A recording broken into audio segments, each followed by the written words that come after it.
welcome to Cook with Martina. நல்லா இருக்கீங்களா? இன்னைக்கு நம்ம கீ ரைஸ் அததான் செய்ய போறோம். சோ அது எப்படி பண்ணலாம்னு பார்க்கலாம் வாங்க. ஃபர்ஸ்ட் ஸ்டவ் ஆன் பண்ணி ஒரு சின்ன pan வெச்சுக்கோங்க. அது சூடான உடனே கொஞ்சம் நெய் சேர்த்துக்கலாம்.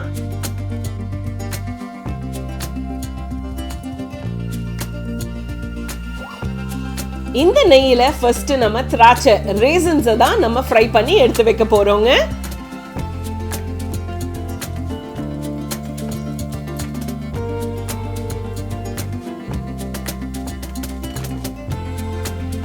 அதே நெய்யில நம்ம cashew nuts ஃப்ரை பண்ணிக்கலாம்.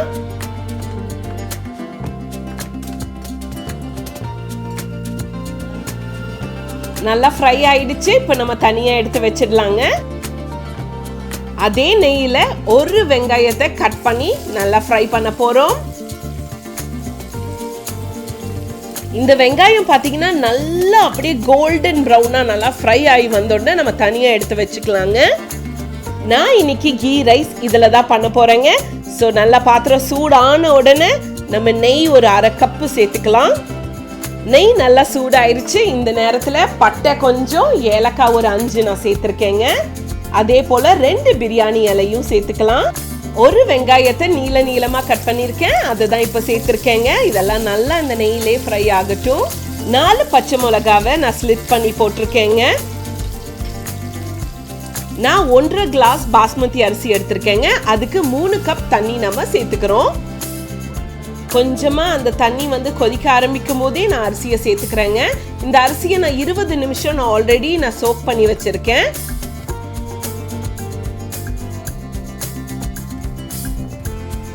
நல்லா மிக்ஸ் பண்ணிக்கலாம்.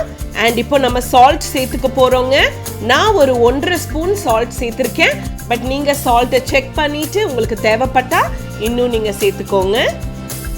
ரொம்ப சிம்பிள், ரொம்ப ஈஸி. சண்டே கொஞ்சம் டிஃப்ரெண்டா ஏதாச்சும் பண்ணலாம்னா நீங்க கண்டிப்பா இதை ட்ரை பண்ணலாம். டக்குன்னு நீங்க அதை குக் பண்ணிடலாங்க. இப்போ நம்ம க்ளோஸ் பண்ணி குக் பண்ணியிருக்கோம். ஓப்பன் பண்ணி பார்த்தா பர்ஃபெக்டா இருக்கு. பியூட்டிஃபுல்லான அரோமாங்க. அவ்வளோ அருமையா ஸ்மெல் ஆயிட்டு இருக்கு. நம்ம cashew nuts, அந்த raisins, அப்புறம் வெங்காயத்தை நல்லா ஃப்ரை பண்ணி வச்சிருந்தோம் இல்லையா, அதெல்லாம் சேர்த்து நம்ம கார்னிஷ் பண்ணிக்க போறோங்க.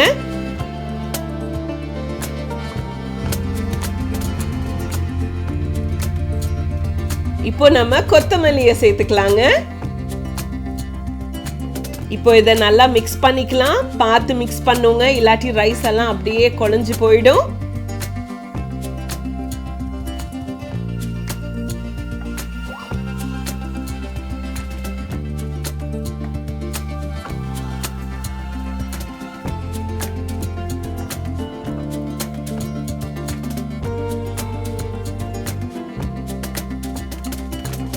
கடைசியா நம்ம நெய் சேர்த்து இதை நல்லா மிக்ஸ் பண்ணிக்கலாம்.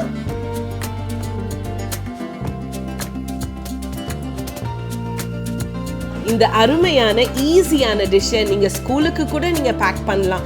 அவ்வளோ ஃபாஸ்டா நீங்க காலையில குக் பண்ணிடலாங்க.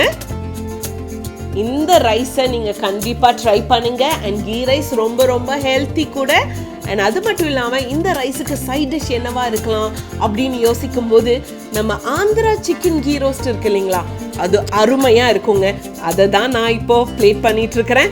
இதை எப்படி செய்யணும் அப்படின்னு நீங்க நினைச்சீங்கன்னா கண்டிப்பா அடுத்த வீடியோ பாருங்க. ஈஸியா நான் சொல்லி கொடுக்குறேன். கீ ரைஸ் ரெடியோ ரெடி.